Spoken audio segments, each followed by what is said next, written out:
దీనిలో గౌరవ ఆర్డీఓ గారు, అదేవిధంగా ఎంఆర్ఓ గారు, ఇతర అధికారులు, ప్రజాప్రతినిధులు, ఈ రెవెన్యూ సమస్యల మీద వచ్చిన ప్రజలందరూ కూడా దీంట్లో పాల్గొనడం జరిగింది.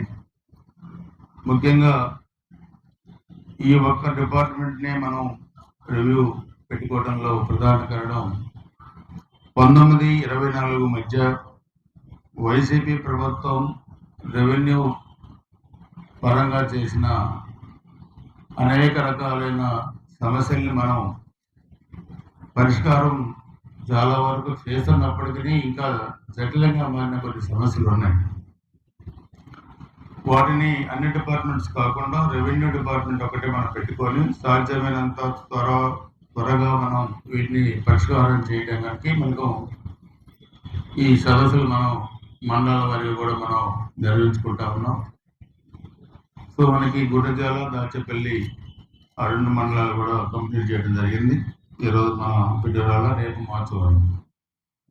దీంట్లో నేను ఆర్డీఓ గారికి, ఎంఆర్ఓ గారికి అందరికి చెప్పేది ఏంటంటే, మనకి ఈరోజు వచ్చిన పిటిషన్స్ ఎన్నైతే వస్తాయో వాటిని 15 రోజుల్లోగా ఎన్ని పరిష్కారం చేస్తాం, 4 రోజుల్లో ఎన్ని పరిష్కారం చేస్తాం, ఇవన్నీ కూడా ఒకసారి పిటిషనర్స్కి చెప్పి అవి త్వరగతిన మనం పరిష్కారం చేయాల్సిన అవసరం ఉంది.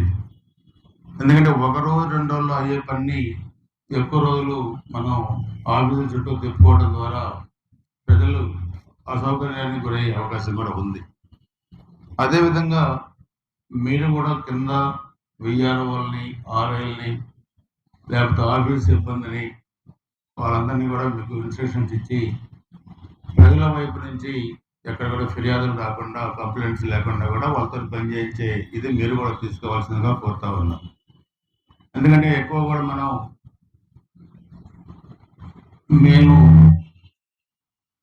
మేము మా ఇష్టం వచ్చిన టైంలో చేస్తాం అనేది రాకూడదు. మీరైనా మేమైనా ప్రజలకు జవాబుదారీతనం తప్పితే మనం ప్రజలకి మన ఎవరు కూడా బాసులం కాదు.